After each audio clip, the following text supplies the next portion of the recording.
Kau beli cash je? Hah? Kereta? Tak cash. Tapi aku beli. Deposit apa 10%? Aku deposit 25k kak. Oh 25k deposit Oh 25k.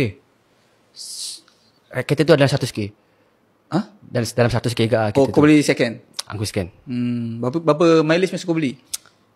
Tak ingat dah. Ya Dalam kau beli dengan orang ke kau beli dekat kau cari kat mudah ke apa? company. Aku beli kat company. Kat orang ah. Oh kau beli kat company yang macam jual kereta? Yes. Okey.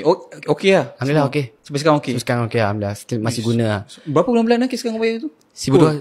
Oh $1,200 je lah kan. Sebab kau bayar 25k. $1,200 sebab aku ambil masa tu sebab dia punya dan habis bayar. Aku lagi dalam setahun je bayar habis lah. Oh ya? Oh kau punya loan berapa tahun? Masa tu lagi Oh kau sama bayar ke apa? sama bayar 4 tahun. Oh kau bukan buat loan baru? Bukan. Oh, Sama bayar. sebab dia tak nak dah kereta tu ke apa?